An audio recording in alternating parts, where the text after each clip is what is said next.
Buenas, buenas, estimados.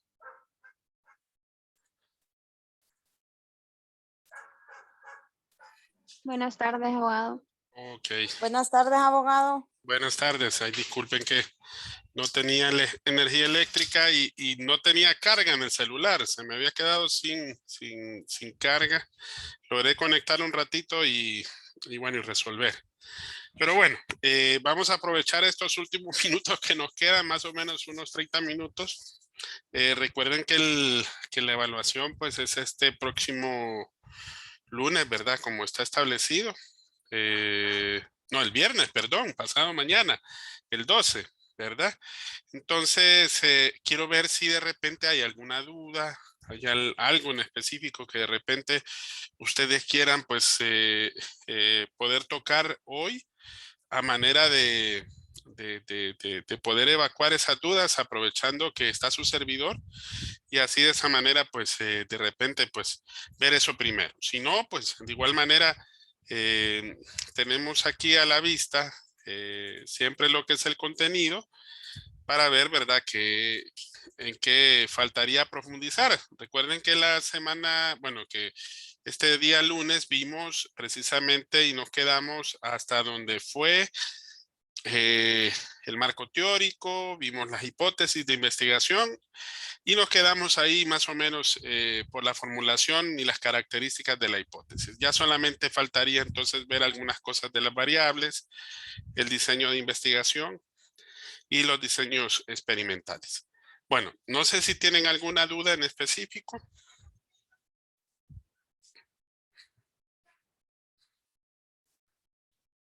¿No? Bueno, entonces vamos a continuar donde nos habíamos quedado. Ok. Si ustedes se recuerdan, habíamos visto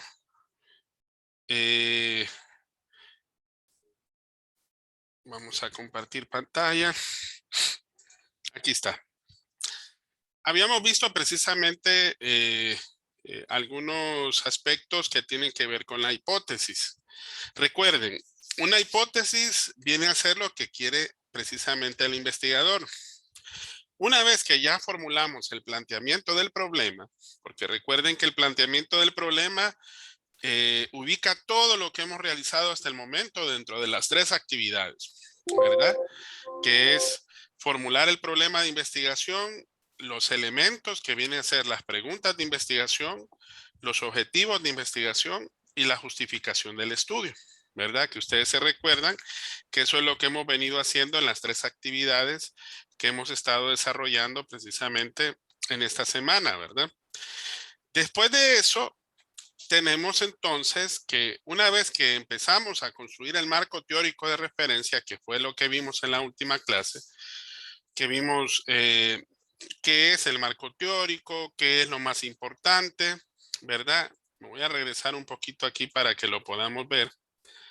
Voy a ir a la página anterior, que es la página número 3, esta parte, dentro de lo que es la perspectiva teórica, el marco de referencia, cuáles son las etapas. Recuerden que habíamos hablado de la revisión de la literatura, ¿verdad? Que ubicaba dentro de la revisión de la literatura precisamente lo que nosotros habíamos hablado en relación a lo que son los 3 tipos de fuentes, ¿se acuerdan? Fuentes primarias, fuentes secundarias y fuentes terciarias. Esto es obtener la literatura, ¿verdad? Bueno, después viene la consulta de la literatura, que recuerden que eso se hace precisamente dentro de lo que es el abstract o el contenido o el índice, precisamente del, eh, ¿cómo se llama? El índice del texto, ¿verdad? Que de cierta manera es lo que nosotros vemos. Bueno, después procedemos a la construcción. Dentro de la consulta y dentro de la recopilación o extracción de la información, nosotros lo que hacemos son unas fichas bibliográficas. No es que sacamos 10 textos, los descargamos aquí, copiamos y pegamos aquí, no. Lo que se hace es elaborar una serie de fichas dependiendo del tipo de información que vamos a extraer. Si es, por ejemplo, una ficha textual, entonces nosotros procedemos a sacar información importante dentro de lo que es precisamente dicha ficha. Sacamos, Sí, abogado, eh, dígame, abogado, disculpe la interrupción, abogado. sí, dígame. Fíjese, abogado, que yo estos días que hemos tenido clases, he estado viniendo tarde porque me está tocando ir a traer a mi esposa y a mi niña después de mi trabajo. Sí. Entonces, yo me he querido conectar por el teléfono, pero fíjese, abogado, yo a usted lo miro en el teléfono, miro lo que está compartiendo, pero no lo escucho. Entonces, ahorita que vengo llegando a la casa, me conecto a la computadora para poder escucharlo, pero por el teléfono no puedo escucharlo. Entonces, como usted yo sé que es experto en esto, no sé si me da algún tip de que me dé sonido esto, porque solo me Ujú. pasa, fíjense, solo me pasa con Zoom. Me he conectado por Google Meet y no tengo ningún problema, solo es con Zoom. Ok. Generalmente cuando usted hace la conexión, no sé si usted se ha fijado que siempre le aparece un mensaje, que ese mensaje es para conectarse al audio precisamente de la videoconferencia. Cuando le aparece ese mensaje, vaya, por ejemplo, ahorita aquí estoy yo en mi celular. Ahorita voy a intentar entrar con mi celular. Mire, Ahí entré. yo Ok. ahorita, yo ahorita me salí de la reunión del teléfono Ujú, y entro de nuevo y me aparece introduzca su nombre. ujú. Le doy OK y aquí me tira de un solo, abogado. No me pregunta si quiero entrar con audio o algo. Bueno, ahora, usted puede ubicar los tres puntitos que está en la parte de abajo de su aplicación. Claro, donde dice más. Ajá, bueno, entre ahí. Ya entré. Bueno, en esa parte de esos tres puntitos hay varias opciones. Sí, Bueno, en esa parte de las opciones, permítame, voy a entrar yo ahorita con mi, ahí ya pagué, para que así no se haga feedback. Permítame, voy a bajar acá. Bueno, entra a los tres puntitos sí, y en la parte de abajo le aparece la configuración así que es. aparece conectar o desconectar audio. Vamos a ver, mostrar siempre los controles, tema, mostrar. Fíjese que no me aparece esa opción. No le aparece. No, Ok. solo me aparece mostrar siempre los controles de las reuniones. Ujú. De la reunión, mostrar el nombre de los participantes que se unan, Sí. mostrar los participantes sin video, mostrar mis videos en la vista de galería y detener video entrante. No me aparece ninguna opción de audio. Mm. Cualquier cosa, pero no me aparece ninguna opción de audio. Ahora, ¿usted descargó la aplicación de Zoom en su teléfono? Claro, claro. Sí. Pues fíjese que las opciones que sí me salen a mí son grabar, después me sale seguridad, me salen votaciones, chat, solicitar, ver transcripción completa, configuración, fondos y filtros y desconectar audio. En esa Ok, parte es donde yo le digo que ahí tendría que salirle esa opción de desconectar. mira, abogado, como a mí no me aparece nada de eso, para no perder más tiempo, yo voy a seguir con la clase en la computadora y voy a desinstalar el Zoom y lo voy a instalar de nuevo. A ver si ahí Sí, me... O disculpe, también puede para que después de la clase claramente puede buscar un video en YouTube porque al final hay varias personas pueden tener el mismo problema y ahí se encuentra la solución. Excelente, muchas gracias, compañero, gracias. Dele viaje a la clase entonces, abogado, no le interrumpo más y disculpe. ok. No, no hay cuidado, dele, está bien. No, estamos para servirles, no hay Bueno, problema. Sí, sí, sí. Más bien me voy a dar a la tarea de encontrar algún video. Yo tenía un video tutorial precisamente para el uso del Zoom, pero no sé, no recuerdo qué lo hice, ¿verdad? Donde precisamente les dábamos algunas pautas para poder utilizarlo. Esta parte de este aplicativo de Zoom es el que más comúnmente usamos. Si ustedes se fijan, desde el comienzo de la pandemia ha sido como quien dice el de moda. La universidad tiene otro servicio que es Cisco Webex. Eh, la ventaja de ese es que es gratuito para nosotros. Este, por ejemplo, yo pago una cuenta básica de hasta 100 personas, Entonces, a veces sale un poco más práctico porque la mayor parte de los usuarios, nosotros asimilamos más fácilmente aunque si usted ve, tanto Meet como Webex, como cualquier otro aplicativo, generalmente tienen interfaces que cambian, pero más que todo en las presentaciones, en muchos de esos aspectos, pero ya en este tipo de cosas, ¿verdad? Son muy parecidos, son intuitivos, ¿verdad? Y de cierta manera esa intuición nos hace a veces estar tocando un botón aquí y no por allá. Entonces, por eso no he cambiado en este periodo lo que es el servicio de Zoom, porque yo sé que la mayoría, pues de repente es el que más comúnmente utilizamos para realizar las videoconferencias. Pero vamos a buscar un video y vamos a ver si de repente lo podemos buscar, ¿verdad? Y vamos a tomar también el consejo del compañero. Bueno, entonces, continuando. En esta parte de aquí, como les decía, este es el proceso que nosotros comúnmente hacemos para recopilar la información.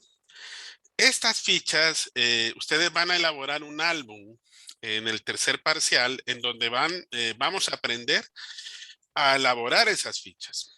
Generalmente las fichas de este tipo más bien las ocupamos para otras cosas, las ocupamos para exponer, las ocupamos como quien dice para realizar resúmenes, que es algo muy parecido. La diferencia es que la información que se pide en APA al principio, si ustedes se fijan, cuando ustedes ingresan el apellido del autor, después continúa con el nombre, después viene el nombre del texto, después viene la información del editorial, ¿verdad? Y después viene el año y la fecha de publicación. Y si es un documento que ustedes sacaron de internet, pues se acompaña lo que es el enlace. Entonces, comúnmente se comienza con esa información y de ahí se transcribe el resto de la información que se necesita de acuerdo al tipo de ficha que usted utilice. Por ejemplo, hay fichas textuales, hay fichas, por ejemplo, de cita, donde solamente se saca la cita precisamente para incorporarse dentro de lo que es el marco teórico de referencia y por consecuencia la bibliografía final del anteproyecto y del proyecto de investigación, porque se siguen las mismas normativas. Ustedes van a ver más adelante en la tercera unidad que no solamente se usa normas APA para este tipo de trabajos, también hay otro número o cantidades de normas para utilización de documentos, de transcripción de documentos científicos, para artículos periodísticos, y van a ver que va de acorde a cada uno de los temas o disciplinas que generalmente se orientan. Vamos a aprender un poquito de eso y ahí ustedes se van a dar cuenta de eso. Ahora, en esta parte donde usted identifica la fuente de primera mano, esa es la fuente que usted va a incorporar precisamente dentro del texto. La secundaria, como le decía, era la fuente donde le dice dónde encontrar la fuente primaria. Y la terciaria, como habíamos dicho anteriormente, era un paso más allá donde encontrar la fuente primaria. El mejor ejemplo que les decía de una fuente terciaria es un buscador precisamente de cualquier servidor de internet. Del que más utilizamos es el de Google, ¿verdad? Que es el más común. Ahora usamos otros navegadores que también nos pueden servir para poder encontrar una información. Pero ojo, siempre debe de ser una fuente confiable y tiene que ser una fuente que sea exactamente la fuente original. Usted no puede copiar otra fuente que no sea de otro documento. Si usted utiliza, por ejemplo, una fuente que es propia de mis palabras, ahí sí está bien que copie esa fuente como si fuera del trabajo, porque es original. Pero si es otra fuente de otro trabajo, usted tiene que ir a la original. En otras palabras, tiene que seguir algo así como un tracto sucesivo para poder sacar esa información y ponerla o disponerla dentro de la bibliografía del trabajo.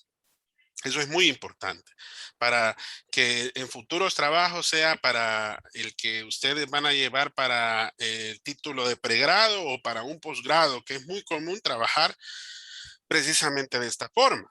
Bueno, y después procedemos precisamente a construir el marco teórico, ¿verdad? Que recuerden que el marco teórico, ahí se ubica toda la fundamentación teórica en la que se va a enmarcar precisamente la investigación, los enfoques, sus principales escuelas, las teorías existentes sobre dicho tema, el conocimiento en ese campo, ¿verdad? Los resultados, los instrumentos que se utilizaron, todos aquellos aspectos que son pertinentes y relevantes con el tema que usted está investigando.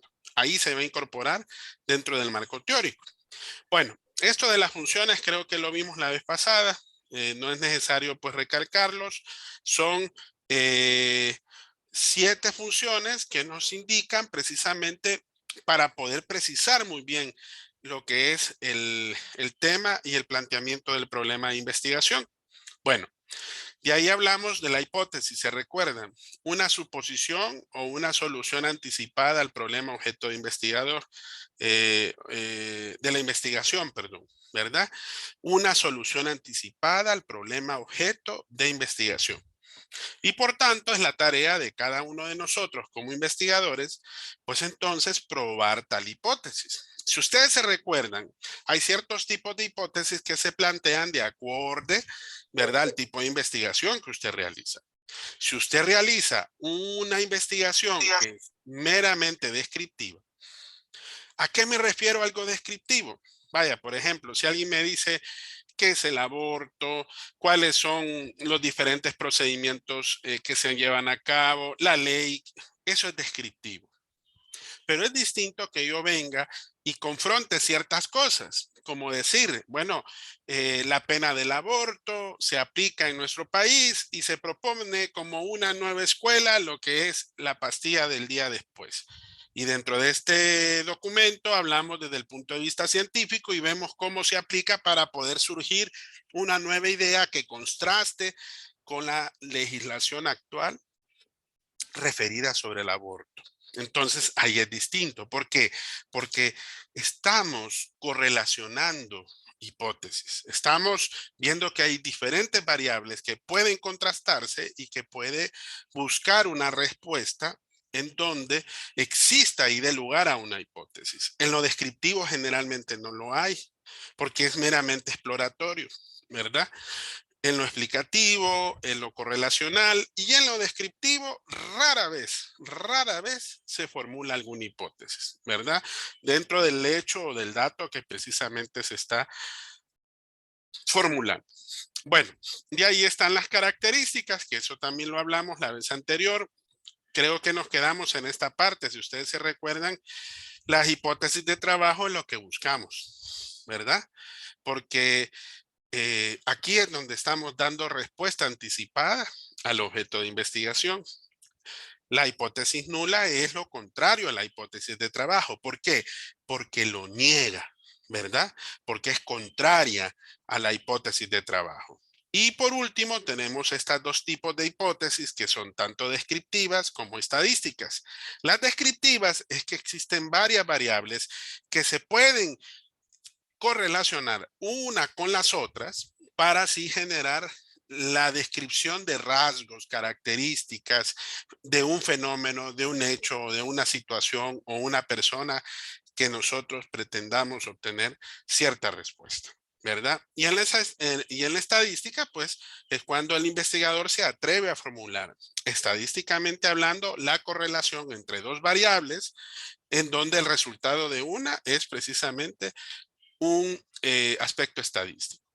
Hablamos también de la utilidad de las hipótesis, que es lo que al final nos permite lograr sencillamente lo que es la hipótesis. Y por último tenemos lo que relacionamos dentro de las hipótesis, porque existen 3 tipos de variables. Las variables más importantes, que son las que se contrastan dentro de una hipótesis, son la independiente y la dependiente. La independiente es la causa de, y las dependientes es el resultado o el efecto. Una versus la otra. Por eso se correlacionan. Entonces, esta es la causa y este es el efecto. ¿verdad?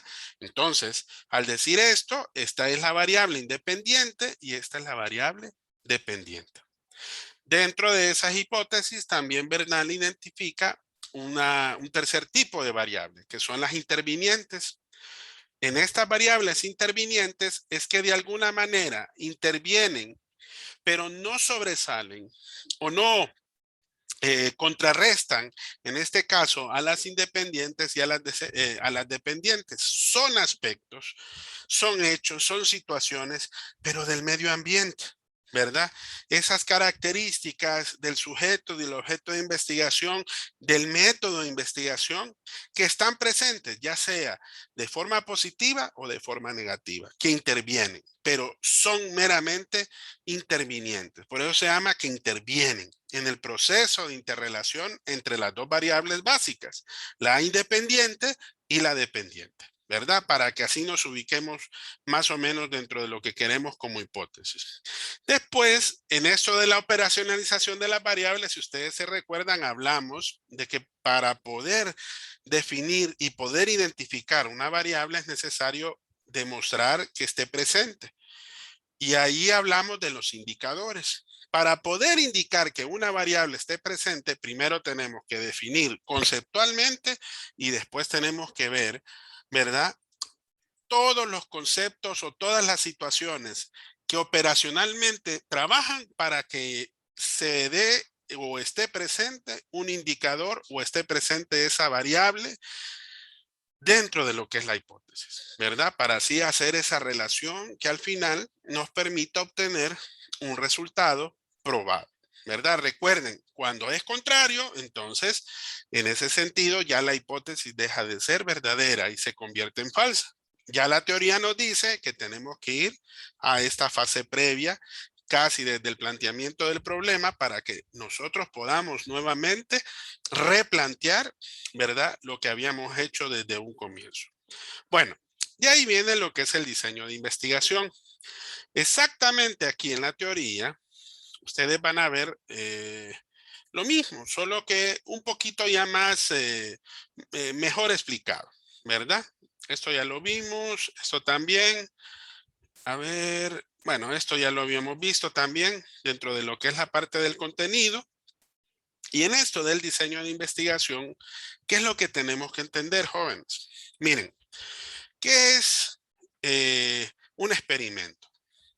Un experimento viene a ser, por decir así, una acción que de cierta manera el investigador define o establece para poder obtener mediante ese objeto una acción y poder ver las consecuencias que se den precisamente sobre ese objeto.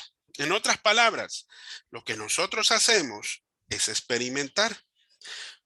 Cuando nosotros hablamos de los diseños experimentales, nos referimos, permítame, me fui para atrás, permítame, aquí, en esta parte de acá, los diseños experimentales, pero aquí está mejor explicadito.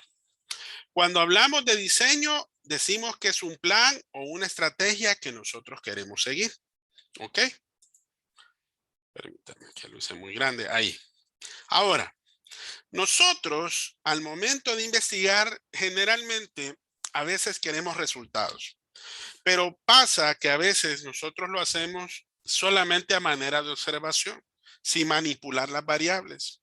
Entonces, es necesario que exista manipulación de variables en ciertos diseños experimentales para que de esa forma podamos obtener un determinado resultado.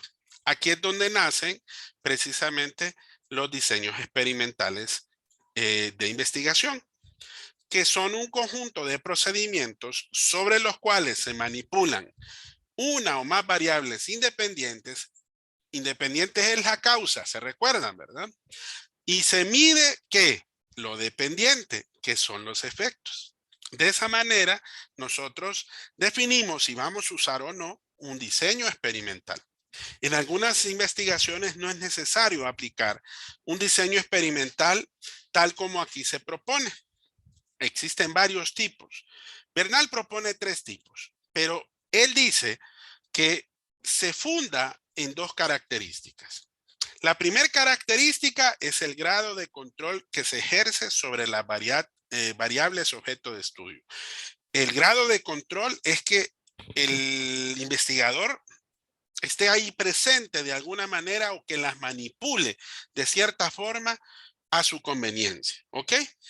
Y segundo, el grado de aleatoriedad en que se asignan a los sujetos de la investigación a un grupo o a varios de ellos. De esa manera surgen tres tipos de diseños. Los experimentales verdaderos, aquí hay un alto control. ¿De qué? Hay un alto control por parte de esas dos características. O sea, en otras palabras, hay un grado alto de control del investigador. Y también hay una asignación aleatoria de los sujetos experimentales. Entonces, en este caso, es experimental verdadero, ¿verdad? Porque esas dos características están al tope, ¿verdad? Después vienen los cuasi experimentales. Estos cuasi experimentales se diferencian de lo anterior porque aquí el control es poco o casi ninguno, ¿ok? De acuerdo a las dos características que habíamos hablado al principio, ¿se recuerdan? A la aleatoriedad y a lo que es el control que ejerce el investigador. Aquí es poco o ninguno. Y los preexperimentales es el, aquí podríamos decir que es el más bajo grado de control. Aquí no se efectúa asignación aleatoria de los sujetos, o sea que aquí nada más observamos, no manipulamos, no presentamos ninguna acción sobre las variables independientes para obtener precisamente un resultado. Y no hay una asignación aleatoria de los sujetos participantes de la investigación en ningún grupo de control, ¿verdad? Entonces, estos diseños, ¿por qué son importantes? Porque nosotros vamos a saber a partir de aquí qué tipo de diseño vamos a implementar, dependiendo del tipo de problema que nosotros vamos a desarrollar. Entonces, bueno, ahí hay algunos ejemplos de esos diseños y al final, ¿qué es lo que vamos a obtener en cuanto al producto o a los resultados? Bueno, ¿qué tan válida es la información que nosotros logremos? ¿Ok? Son válidos en el sentido de que pudiéramos decir de que estos resultados los vamos a tomar en cuenta en donde no haya interferido algún sesgo o algún elemento causal que por tanto no permitan obtener resultados válidos. Entonces aquí es donde nos toca medir el tipo que nosotros decimos el tipo de validez, que si es interna, que aquí lo que se mide es la acción de las variables independientes y de los tratamientos o de los efectos que se den sobre la variable dependiente. En otras palabras, aquí lo que hace el investigador es demostrar que la variable independiente produjo diferencias que se hayan permitido observar dentro de las variables dependientes. Por eso decimos que es una validez interna dentro de la dependiente. Y es externa, a diferencia de la anterior, porque aquí se indica que la variable independiente o la acción que usted realizó de manera premeditada sobre el grupo o sujeto experimental influyó sobre las mediciones observadas. En este sentido, aquí la validez es externa, es al revés de la anterior. ¿Por qué? Porque aquí los resultados del experimento se van a generalizar hasta todas las personas, a todos los medios, a todos los tiempos en el ambiente que usted precisamente desarrolló el experimento. Entonces, de ahí la diferencia entre lo que es validez interna y validez externa. Bueno, este es hasta aquí donde llega el contenido precisamente del examen. Si ustedes se fijan ya en lo que es el contenido de la lección, llega hasta aquí. Y ahí va precisamente a lo que son las actividades. Recuerden que para lo del examen, lo que va a entrar, estimadísimos, es el PDF, la lección y nada más. Y ahí, esto que está aquí, recuerden que se va a evaluar con sus participaciones y lo que es la actividad 1, 2 y 3, en este sentido, nosotros aquí desarrollamos todo lo que es el planteamiento del problema. Y el examen, pues, que va a ser este día viernes, el cual, pues, va a tener pues las mismas condiciones del examen anterior, que en este caso empieza a las 5 de la tarde y finaliza a las 9 de la noche, ¿verdad? Recuerden que van a tener, si no más recuerdo, permítanme, voy a ingresar acá a lo que es el examen de 5 a 9 y van a tener 45 minutos para poderlo desarrollar. El examen es bien práctico, solamente son respuestas de pregunta verdadero y falso, selección única o selección múltiple. Lean bien las instrucciones. Hay algunos que de repente me han hecho alguna observación y tal vez no se han percatado muy bien de la lectura de la pregunta y a veces de manera pues muy rápida, a veces nos toca seleccionar una respuesta. Entonces, por eso la tranquilidad pues de llevar a cabo el examen en cualquiera de este horario para que ustedes se puedan ubicar en el horario que mejor les convenga para así poderlo desarrollar, ¿verdad? Así que eso es lo que va a entrar, estimados. No sé si hasta aquí tienen alguna duda. Siento que estamos claros con todo, abogado, y le comento que resolví el problema, abogado. Ajá. No era cuestión de desinstalar e instalar de nuevo, sino que en la parte inferior izquierda aparece una opción de usar con Wi-Fi o datos móviles. Usted le da un clic ahí y ahí le da como que permite el audio. Ahí estaba la opción. Así es, sí. Así es, sí. Entonces me imagino que varía según marca de teléfono también la opción de Zoom, abogado, por lo que me di cuenta ahorita. Aunque fíjese que cuando yo intenté ingresar así, esa fue la primera opción que me salió. Es que No, Ajá. realmente esa es la primera opción que le sale a, creo que todo en general. así Porque es, igual sí. yo me cambié de computadora a celular y pide de Wi-Fi o no sé qué más dice. Pues Sí. sí, porque ahí lo resolví. A ver si se logra ver. Ahí está, mire. Pero me voy a quitar la opción del fondo de pantalla. Ahí está. Lo que pasa es que generalmente ando molote atrás y no me gusta. Ahí está, mire. Ve, ese es, ¿verdad? Ese es, abogado, así es ahí. Así Ahí es. usted le da un clic y ahí le da permitir. Entonces ya le aparece audio y cámara para que active o desactive cualquiera de los dos. Exacto, Sí, exacto, sí. estamos bien, estamos Bueno, bien. bueno, estimadísimos. No, pues entonces, hasta aquí llegamos con este parcial. Sigo revisando sus trabajos, estén pendientes de las revisiones. Recuerden que tienen un poquito más de tiempo para la entrega. Creo que ya les dispuse, ¿verdad? Permítame, quiero corroborar con ustedes hasta qué fecha tenemos lo que es la entrega de los trabajos. A ver, Hasta el viernes, que sería la fecha 12 de noviembre. el 12, sí. Habíamos quedado hasta el viernes, abogado. Bueno, Dijo en la clase entonces, anterior que podía dar hasta el miércoles 17, abogado, primero. si no me equivoco. sí, Después sí, les voy a dar ese tiempo, no hay problema. Entonces, ahorita lo voy a modificar, pero no se vayan a confiar, ¿verdad? Porque recuerden que el lunes ya empezamos la tercera unidad, ¿verdad? Así que aquí les voy a poner, es hasta el miércoles 17, ¿verdad? 17 de noviembre.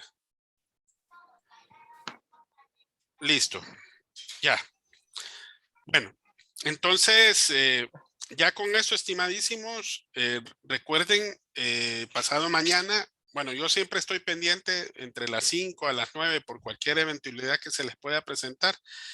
Cualquier duda, cualquier otra cosa que de repente me quieran preguntar, ¿verdad? En lo que es en el transcurso de la presente semana, pues no hay ningún problema, ahí estamos a la orden y de igual forma, pues cualquier otra cosa, pues que tengamos pendiente, pues se comunican conmigo.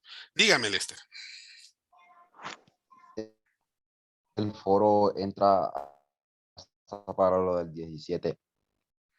¿O no? El foro para entregarse. Sí. Fíjese que con lo del foro sí no habíamos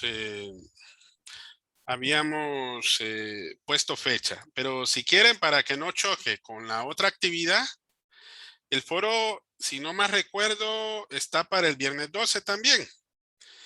Entonces, Así es, abogado, así es. Para el viernes 2 está. ok, entonces si gustan, lo vamos a dejar para el lunes 15, ¿verdad?